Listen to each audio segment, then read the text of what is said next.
Hello everyone, hello aspirants, कैसे हैं आप और कैसी चल रही है आप सबकी पढ़ाई।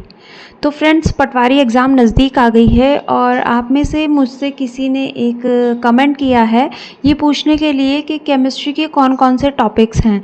तो देखिए, केमिस्ट्री के टॉपिक्स जो हैं आप 9th और 10th के एनसीईआरटी के ओनली केमिस्ट्री के टॉपिक्स कंप्लीट कर लीजिए। वो आपके जनरल केमिस्ट्री में आते हैं, यानी 9th में जो केमिस्ट्री के चैप्टर हैं और 10वीं में जो केमिस्ट्री के चैप्टर हैं वो आप सारे कंप्लीट कर लीजिए, जैसे कि अम्ल, क्षार और नमक और एटम्स एंड मॉलिक्यूल्स और मेटल एंड नॉन मेटल, इस तरीके से दिए हुए हैं। तो वो 9वीं और 10वीं के जितने भी चैप्टर्स हैं वो आप कंप्लीट करके जाइए केमिस्ट्री के लिए। बाकी फ्रेंड्स, मेरे पास एक कमेंट और आया था और वो ये था कि दीदी, टॉक्सिक पर्सन से कैसे हम लोग निजात पाएँ, अगर घर के लोग ही टॉक्सिसिटी फैलाएं तो हम कैसे पढ़ सकते हैं। देखिए, उसमें बहुत लंबा चौड़ा मैसेज था और उसमें ये लिख रखा था कि घर के लोग जो है वो बहुत कुछ सुनाते हैं कि अब पढ़ने का इतना मन करता है, लेकिन आगे पहले क्या कर रहे थे, पहले अगर इतनी कोशिश की होती तो शायद अब तक नौकरी लग जाते।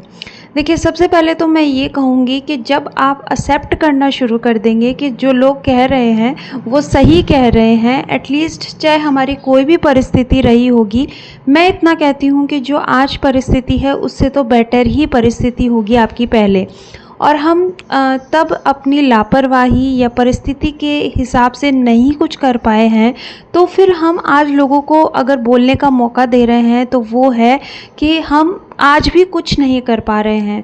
अगर उनका मुंह बंद रखना है, अगर उनको चुप करवाना है, तो आज खुद चुप रह कर के हमें प्रूफ करना है कि आप लोग गलत हो। इसीलिए कभी भी किसी को बोलकर जवाब देना कोई अच्छी बात नहीं है, क्योंकि आप बोलकर कब तक जवाब दे दोगे। और हो सकता है कि आप बोलकर जवाब देने पर अव्वल भी आ जाओ, नंबर 1 भी आ जाओ कि वाह कितना अच्छा बोला है मैंने, लेकिन उससे नुकसान सिर्फ आपका ही है। उस अगले का कोई भी फ़ायदा नहीं होने वाला, न ही आपका कोई फ़ायदा होने वाला है। इसीलिए चुप रहकर के केवल और केवल अपने कार्य पर फोकस करें। आपको क्या करना है जीवन में वो तय करें और उस पर जी जान लगा दीजिए। जब आप ऐसा करेंगे, जब आप अपने आप पर फोकस करेंगे, तो आप इसके रिज़ल्ट बहुत पॉजिटिव देंगे। और जब रिज़ल्ट मिलता है ना, तो सारी दुनिया का मुंह अपने आप बंद हो जाता है, फिर कोई कुछ भी नहीं बोलता। और शायद जो बोलते हैं वो ऐसे बोलेंगे जैसे आपने कल्पना ही नहीं की होगी। वो लोग जो आज तक आपके लिए नेगेटिव सोच रहे थे, नेगेटिव बोल रहे थे, वो अचानक से सारी चीज़ें पलट देंगे कि हमने तो कहा था कि हाँ ये लड़की कुछ करके दिखाएगी, हमने तो कहा था ये लड़का कुछ करके दिखाएगा। तो इस तरीके की बातें अगर आपको अपनी नेगेटिव थिंकिंग्स की परिवर्तित करके पॉजिटिव थिंकिंग्स में करनी है, तो अभी चुप रहना है। चाहे घर के लोग टॉक्सिक हों, चाहे कोई भी हों, अगर हमें भगवान ने 2 कान दिए हैं तो बहुत सोच समझ के दिए हैं। या फिर आप मेरी तरह कर सकते हैं कि आप पहले मैं भी ऐसे ही करती थी, एक कान से सुन के दूसरे कान से निकाल देना, लेकिन अब आप पहले कान से ही अपनी बात, उन दूसरों की बातों को रिफ्लेक्ट कर दीजिए। देखिए, कुछ बातें ऐसी होती हैं कि जो बड़े या फिर हमारे घर के लोग हमें सही कहते हैं, लेकिन वो हमारे अकॉर्डिंग नहीं होती हैं, हमें वो प्रेशर देती हैं, हमें वो नेगेटिविटी देती हैं, इसलिए हमें वो चीज़ें बुरी लगती हैं, लेकिन वो चीज़ें एग्जैक्टली सही होती हैं। तो उन चीज़ों को सुनने में कोई भी बुराई नहीं है, लेकिन उसका पलट के जवाब देना ये गलत बात है। सुन लीजिए, एनालाइज कीजिए और सॉल्यूशन निकालिए कि आखिर जो बंदा कह रहा है या जो बंदी आपको कह रही है वो क्यों कह रही है, क्या वाकई में ऐसा है।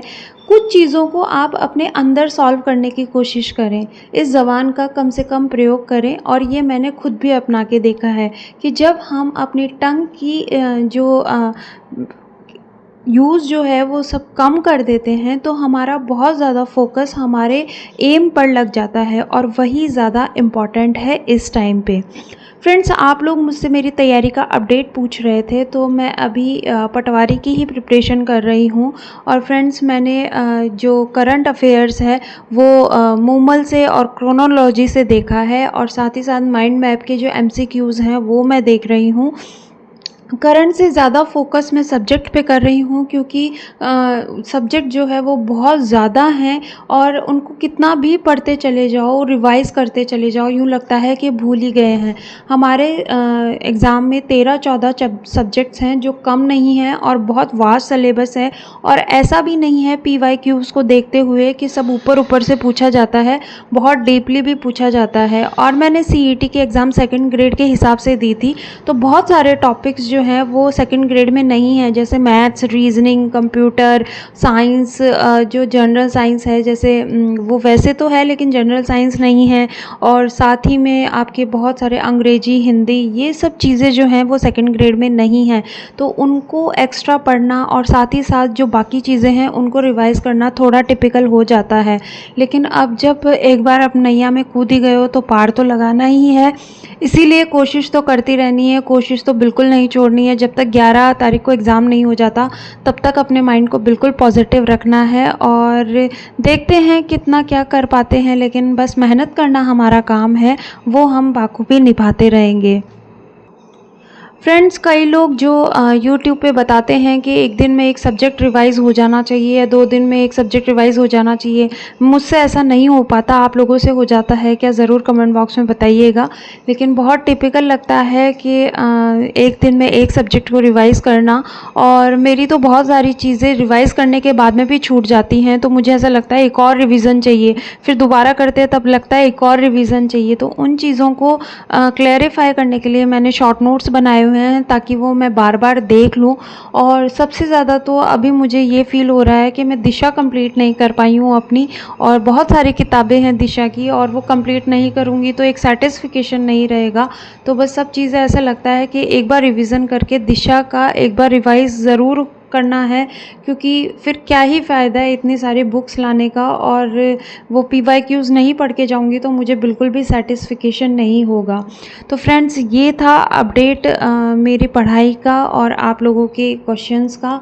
आप लोग इतना प्यार दिखा रहे हैं इस चैनल को, और मुझको वाक़ई में ऐसा नहीं लगता है कि मैं किसी सब्सक्राइबर से बात कर रही हूँ। मुझे ऐसा लगता है कि मैं अपने छोटे भाई-बहन, बड़े भाई-बहनों को सबको गाइड कर रही हूँ, और आप लोग मेरे गाइडेंस को इतना बाखूबी निभाते हैं और मुझे फॉलो करते हैं।